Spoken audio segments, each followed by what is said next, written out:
한 율법 교사가 자리에서 벌떡 일어났습니다. 예수님께 질문을 합니다.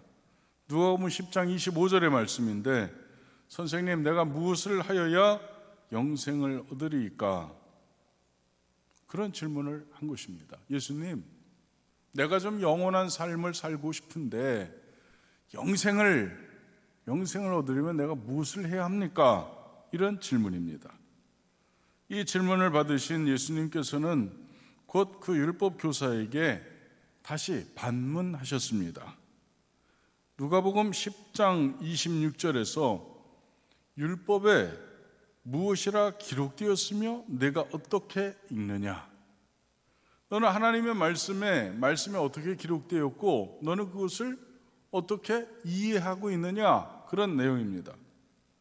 이때 율법 교사가 성경의 말씀을 전체를 다 요약해서 단 한 말씀으로 정리해내는데, 율법 교사의 성경 지식은 참으로 엄청났습니다.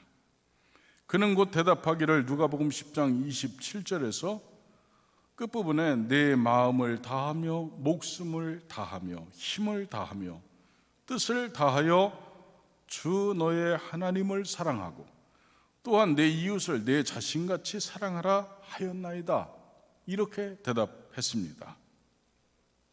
그의 대답에 예수님께서는 누가복음 10장 28절에서 내 대답이 옳도다, 이를 행하라, 그러면 살리라, 이렇게 말씀하셨습니다. 다시 말해서 주님께서 내가 영생에 이르는 방법은 내가 지금 방금 한 그 말을 내 삶 속에서 그대로 실천하면서 살면 너는 영생을 얻을 것이다, 이런 말씀입니다. 여러분은 영생을 위해서 이 자리에 오신 분들인 줄 저는 믿습니다. 아멘. 우리의 인생에는 한계가 없습니다. 우리의 인생에는 이미 한계가 초월된 존재들입니다. 영혼을 바라보는 사람들은 어떻게 살아야 될 것인가에 대한 말씀입니다. 육의 삶이 끝이라고 생각하는 사람은 이 말씀 안에, 이 말씀의 범주 안에 들어오지 않겠지만, 영원한 생명을 목표로 두고 있는 사람은 이 말씀의 범주 안에 반드시 들어와야 된다는 거예요. 내 마음을 다하여 목숨을 다하며 힘을 다하며 뜻을 다하여 주 너의 하나님을 사랑하라, 이것입니다. 이것이 영생에 이르는 방법입니다. 여러분에게 오셔서, 우리에게 오셔서 저 십자가 나무에 달려서 우리를 위해서 물과 피를 다 쏟으신 그분의 희생, 그분의 대속의 은혜를 믿는 사람들은 그를 사랑하고 그가 말하는 것을 지켜 행하고 그가 걸어갔던 걸음을 따라가고 그걸 통해서 그분이 도착한 곳에 여러분도 이르게 될 줄 믿습니다. 그것이 영생에 이르는 방법입니다. 여러분, 구원이라고 하는 것은 결코 값싼 것이 아닙니다. 그러나 여러분도 구원에 이르는 신앙의 삶이 있기를 간절히 바랍니다. 이렇게 한번 칭찬을 들은 율법 교사가 자기 일을 옳게 보이기 위해서 예수님께 두 번째 질문을 했습니다. 누가복음 10장 29절에서 그러면 내 이웃이 누구입니까? 내 이웃은 누구입니까? 하는 질문입니다. 예수님께서 이 질문의 대답으로 우리가 잘 아는 선한 사마리아 사람의 비유를 말씀하신 것입니다. 주님께서는 이 비유를 통해서 이웃과 참된 이웃의 모습을 우리에게 말씀해 주시는 것입니다. 이웃이 누구인지, 참된 이웃이 누구인지 여러분에게 말씀하시는 것입니다. 오늘은 선한 사마리아 사람의 비유에서 예수님께서 말씀하신 영생의 방법과 전도자의 삶을 우리 각 사람의 심령에 주님께서 직접 말씀해 주시기를 축원합니다. 어떤 사람이 예루살렘에서 여리고로 내려가다가 강도를 만났습니다. 예루살렘에서 여리고로 내려가는 길은 매우 험악합니다. 예루살렘은 굉장히 높은 지역이 높고 여리고는 굉장히 낮습니다. 어쩌면 해수면보다 낮은 곳이 여리고입니다. 그러니까 이 고저차 때문에 내려가는 이 길이 가파르고 그리고 골짜기가 깊습니다. 그 전 지역은 황량한 광야로 인가가 없습니다. 그러니 자연히 거기에는 강도가 흔히 나타나는 그런 곳입니다. 옛날에도 그랬고 지금도 그곳은 험악하기 짝이 없습니다. 이 사람은 그런 길을 가다가 불행을 만난 것입니다. 여러분, 이렇게 우리들의 인생 행로를 말하자면 예루살렘에서 여리고로 내려가는 길과 아주 비슷하게 인생은 험악합니다. 여러분 다 겪어보셨죠? 다 지나가고 계시죠? 네, 너무 좋아서 날마다 웃음이 납니까? 아니면 힘들고 어려워서 그냥 미간에 내천자가 그려지고, 저도 나도 모르는 사이에 여기에 얼마나 깊은 주름이 잡혀 있는지 날마다 이렇게 거울 보고 문질러도 안 지워집니다. 인상 많이 썼다는 얘기예요. 그러니까 세상과 별로 상관없이 지내는 저도 이렇게 인상을 많이 쓰고 지내는데 여러분 오죽하시겠습니까? 얼굴 거울에 비춰보고 여러분도 한번 문질러 보시기 바랍니다. 인생 어렵습니다. 참 어렵습니다. 인생 행로를 말하자면 사망의 음침한 골짜기가 있습니다. 우리를 해치려는 강도의 무리가 그곳에 도사리고 있습니다.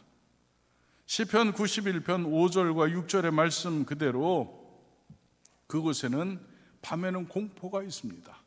잘 보이지 않습니다. 인생은 보이지 않습니다. 내일 일은 난 몰라요. 하루하루 살아요. 이런 복음성가도 있었는데 우리는 다음을 알지 못하기 때문에 두려운 것입니다. 낮에는 우리를 향해 날아오는 화살이 있습니다. 흑암 중에 퍼지는 전염병이 있고요. 발걸지라도 닥쳐오는 재앙이, 우리가 막을 수 없는 재앙이 우리에게 밀려옵니다. 눈에 뻔히 보여도 덮쳐오는 재앙을 피할 길도 없고 막을 방법도 없습니다. 이것이 우리들의 인생입니다. 우리가 살고 있는 현실을 보면 이렇게 장황하게 설명할 필요도 없습니다. 인생 어렵습니다. 다 어렵습니다. 코로나 바이러스 때문에 우리 한 2년 반 죽을 고생을 했습니다. 우크라이나와 러시아가 전쟁을 지금 계속 전쟁이 진행 중인데 러시아에서 30만을 징집하니까 러시아에서 전쟁의 위협, 사망의 두려움을 피해서 도망하는 사람이 얼마나 많이 나오는지 모릅니다. 여러분, 젊은 세대들이 금리가 낮으니까 은행권에서 돈을 대출받아가지고 집을 샀습니다. 그런데 지금 금리가 쭉 올라가고 그리고 부동산이 그냥 계속 내리막을 타고 있으니까 젊은이들이 지금 절규를 하고 있습니다. 번 돈을 가지고 이자를 내야 되는데 그 이자를 충당할 수 없는 지경에 이르러서 어떻게 해야 할 방법도 없습니다.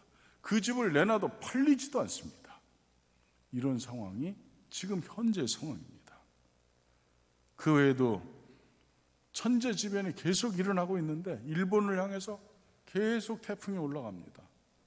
이웃나라가 당하는 괴로움, 고난, 그 고난은 우리도 당할 수 있는 고난입니다. 이러한 천재지변이 우리를 무섭고 두렵게 합니다. 인생 행로가 바로 이렇습니다. 아주 험악합니다.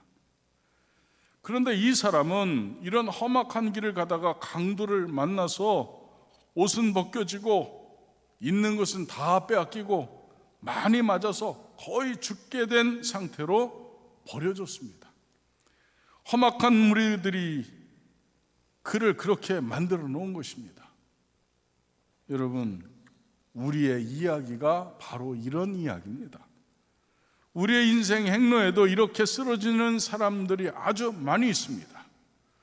여러분 한번 생각해 보시기 바랍니다. 이 사람은 자기 죄로 이런 참혹한 상황을 맞이한 게 아닙니다. 자기 죄 때문에 이런 참담한 지경에 이른 것이 절대로 아닙니다. 이 사람은 다른 사람의 죄로, 강도의 죄로 이 사람은 이렇게 된 것입니다. 자기 죄 때문에 이렇게 된 것이 아닙니다. 지금 우리 사회에도 강도를 만나서 쓰러지는 사람이 얼마나 많이 있는지 모릅니다. 강도를 만나서 쓰러지는 사람, 병을 만나서 쓰러지는 사람, 잘못된 친구의 죄 때문에 쓰러지는 사람, 사기꾼의 사기에 넘어져서 쓰러지는 사람 등등, 자기 죄가 아닌 타인의 죄 때문에 고통당하는 사람이 보통 많은 것이 아닙니다. 여리고로 내려가다가 쓰러진 이 사람은 매를 너무 많이 맞았고 너무 상해서 자기 혼자서는 도저히 회생할 길이 없었습니다. 스스로 일어날 기력이 없는 것입니다.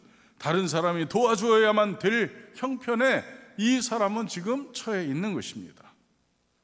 그런데 여기서 한 가지 감사할 것은 이 여리고로 내려가는 이 길에 지나가는 다른 사람이 있었다는 것입니다.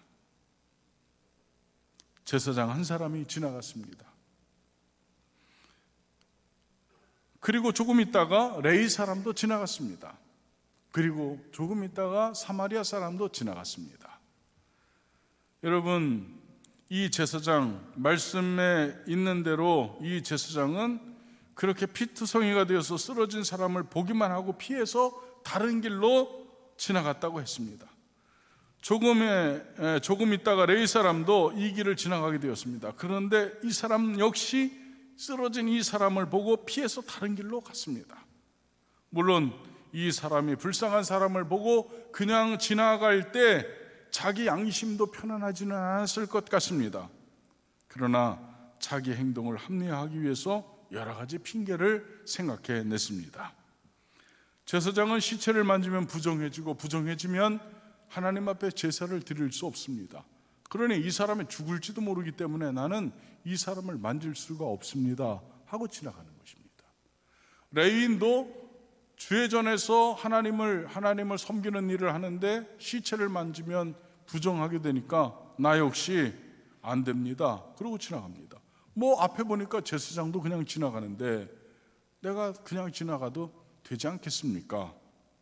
이렇게 핑계를 대고 자기 책임을 온전히 회피하고 있습니다. 이 제사장과 레위 사람이야말로 매일 성경을 보는 사람입니다.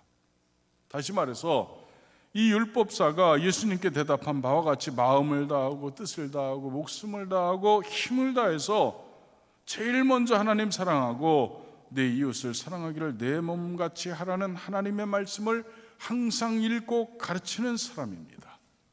뿐만 아니라 이 두 사람은 예루살렘에서 여리고로 내려가고 있다는 것입니다. 예루살렘에 올라간 목적이 무엇입니까? 한 달 동안, 1개월 동안 하나님의 성전에서 거룩한 제사를 행하고 레위 사람들도 성전에서 자기 맡은 책임을 방금 마치고 지금 돌아가는 길입니다. 우리로 말하면 예배를 마치고 집으로 돌아가는 길에 이 강도 만난 이웃을 만나게 되었다는 것입니다. 여러분, 오늘 집으로 가실 때 꼭 그런 사람이 있을 것 같은데, 꼭 그런 사람을 만날 것만 같은데 여러분 어떻게 해야 될 것인가 하는 것입니다. 여러분, 신앙은 사상이 아닙니다. 신앙은 형이상학적인 것이 아닙니다. 신앙은 삶이고 생활입니다. 신앙은 여러분의 삶의 고백으로 분명히 나타나게, 명확하게 나타나야 되는 것이 신앙입니다. 그리고 주님께서는 이러한 신앙의 삶을 삶 속에 옮기는 사람을 영생에 이르는 사람이라고 분명하게 우리에게 가르치고 있다는 사실입니다. 그렇기 때문에 여러분은 주님께서 말씀하신 이 내용을 여러분은 실천해야 하는 것입니다. 주님께서 이 비유를 말씀하신다고 하는 것은 너희들 생활 이렇게 해라 라고 하는 주님의 분부입니다. 주님께서 하나님 나라로 가는 길을 이렇게 알려주신 것입니다. 이것은 지도이고 내비게이션입니다. 여러분은 어떻게 할 것입니까? 제사장이 지나가고 레위 사람이 지나가는 그 길에 이렇게 죽게 된 사람이 넘어져 있는 것은 우연한 일이 아닙니다. 하나님의 섭리 가운데 이루어지는 일입니다. 하나님의 섭리는 제사장을 통해서 혹은 레위 사람을 통해서 이 사람을 도와주고 죽음에서 이 사람을 건져내고자 하는 것이 아버지 하나님의 뜻이었습니다. 다시 말해서 우리를 통해서, 저와 여러분을 통해서 죽어가는 사람을 구원하는 것이 하나님의 뜻이라는 것입니다. 믿습니까? 여러분은 속이 꽉 찬 알곡입니다. 밀알입니다. 이 밀이 땅에 그냥 가만히 있으면 그냥 하나로 있지만, 진정한 밀의 능력은 땅에 심겨졌을 때 비로소 나오는 것입니다. 여러분이 희생할 때, 여러분이 생명의 씨앗이 여러분 안에 있는 그 생명의 씨앗으로 삶 속에 그 생명의 씨앗이 그 속으로 들어갈 때, 주님의 말씀이 여러분의 삶 속에 적용될 때, 그때 생명의 능력이 일어난다는 말씀입니다. 오늘 솔직히 말하면 제사장과 레위 사람은 목사와 장로들이라고 말할 수 있겠죠. 조금 더 확장해 보면 목사와 여러분 모두를 이야기하는 것이라고 말할 수 있습니다. 목사와 성도입니다. 우리 모두가 다 레위인이고 제사장입니다. 오늘날 험악한 이 시대에 쓰러진 사람이 많은 이 길을 우리는 어떻게 지나가야 하는가입니다. 저는 오늘 이 말씀을 통해서 우리가 회개할 수 있는 기회가 되기를 간절히 바라봅니다. 하나님께서는 우리를 통해서 이 불쌍한 사람들을 구원하고자 하는 하나님의 선한 계획을 가지고 계신다는 겁니다. 우리는 이러한 하나님의 구원 계획을 감당하고 있는가 하는 것입니다. 마태복음 25장에 보면 양과 염소의 비유가 나와 있습니다. 양은 오른편에, 염소는 왼편에 있는 무리들을 이야기합니다. 그러면서 예수님께서는 왼편에 있는 염소의 무리를 책망하시는데, 그때 하신 말씀이 마태복음 25장 42절로 43절에 기록되어 있습니다. 내가 줄일 때에 너희가 먹을 것을 주지 아니하였고, 목마를 때에 마시게 하지 아니하였고, 나그네 되었을 때 영접하지 아니하였고, 헐벗었을 때에 옷 입히지 아니하였고, 병들었을 때와 옥에 갇혔을 때에 돌보지 아니하였느니라.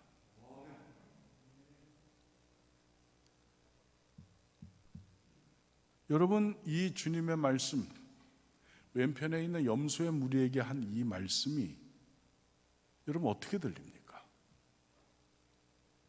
저는 이 말씀을 이렇게 준비하면서 이 말씀이 제 마음에 확 들어오는데, 너 임마 너 염소야, 너 염소라니까, 주님의 책망이에요. 여러분, 우리 이렇게 합니까? 이웃이 줄일 때 우리 먹을 것 줍니까? 목마를 때, 이웃이 목마를 때 우리 외면하지 않고 그에게 다가섭니까? 나그네 된 사람들 여러분에게 다가올 때 여러분 좀 부담돼서 여러분 혹시 회피하지 않습니까? 헐벗은 사람, 병든 사람, 그들을 위해서 여러분 무엇하고 있습니까? 여러분 옥에 갇힌 사람들, 이런 사람들 여러분 어떻게 대합니까? 이거 우리들 얘기 아닙니까? 솔직하게 내놓고 얘기해서 주님 앞에서는 벌거벗은 것처럼 우리가 드러나게 될 텐데, 감출 수 없는데 우리 솔직히 이러지 않습니까? 그런데 이 염소편에 있는 이들이 주님께 뭐라고 대답했는지 아십니까? 마태복음 25장 44절에 보니까, 주여, 우리가 어느 때에 이렇게 하지 않았습니까? 언제 우리가 주님을 이렇게 했습니까? 우리 이렇게 하지 않지 않았습니까? 왜 우리에게 이렇게 말씀하십니까? 이런 내용이죠. 그때 주님께서 다시 하시는 말씀이 마태복음 25장 45절인데, 그 끝부분에 이 지극히 작은 자 하나에게 하지 아니한 것이 곧 내게 하지 아니한 것이니라, 이렇게 말씀했습니다. 그러니 이것은 우리들의 이야기입니다. 그러니 여러분 다시 한번 깨달을 수 있기를 간절히 바랍니다. 제사장도 레위 사람도 그렇게 지나간 후에 유다 사람도 아닌 사마리아 사람이 그곳을 지나가게 되었습니다. 이 사마리아 사람은 그곳을 지나가다가 거의 죽게 되어 쓰러진 강도 만난 사람을 보고, 누가복음 10장 33절로 34절에 보니까 중간 부분에 이렇게 기록되어 있습니다. 불쌍히 여겨 가까이 가서, 불쌍히 여겨서 그에게 가까이 갔다는 말씀입니다. 여러분, 가까이 갔다고 하는 말은 참으로 귀한 말씀입니다. 왜 그렇게 가까이 가는 것입니까? 많은 사람들이 불쌍히 보기만 하고 가까이 가기를 싫어하기 때문에 그렇습니다. 우리는 다 피합니다. 다 돌아서 갑니다. 그런데 이 사람은 가까이 갔습니다. 그리고 자기가 가지고 다니던 기름과 포도주를 상처에 부어 발랐습니다. 그리고 자기 옷을 찢어서 상처를 싸매 주었습니다. 그리고 자기가 타던 나귀에 그 사람을 태우고, 그리고 그 사람을 주막까지 데리고 가서 하루 저녁을 유하면서 그 사람을 간호해 주었습니다. 다시 말해서 그 사람을 살려냈습니다. 뿐만 아니라 이튿날 떠나면서 데나리온 2를 주막 주인에게 주면서 누가복음 10장 35절에는 이렇게 말하고 있습니다. 이 사람을 돌보아 주라. 비용이 더 들면 내가 돌아올 때에 갚으리라. 이 사람을 계속해서 돌봐 주십시오. 만일 부족하면 내가 돌아올 때에 다시 갚겠습니다. 여러분, 사마리아 사람이 어떤 사람들입니까? 사마리아 사람들은 아수르의 통치로 이방인과 섞인 혼혈종들을 이야기합니다. 이 사람들은 아주 유대인들이 멸시했습니다. 그래서 이 사람들을 가리켜 개라고 했습니다. 개. 유대인들은 이들과 겸상하지 않습니다. 같이 식사하지 않습니다. 유대인의 눈에 사마리아 사람들은 다 상종 못할 잡종들일 뿐입니다. 그런데 이 강도를 만나 쓰러진 사람이 누구라고 예수님께서는 말씀하지 않았지만 짐작컨대 이 사람은 100% 유대인입니다. 아마 사마리아 사람이 유대 사람이 그렇게 쓰러진 것을 보고 당신들이 우리를 늘 그렇게 멸시하는데 또 당신네 제사장도 그냥 지나가고 레위인도 그냥 지나갔는데 내가 뭐 당신 도와줄 거 뭐 있어? 라고 지나가도 아무도 뭐라고 할 사람 없습니다. 그런데 이 사람이 유대 사람이건 사마리아 사람이건 상관하지 않고 이런 불행을 당한 이 사람을 도와준 것입니다.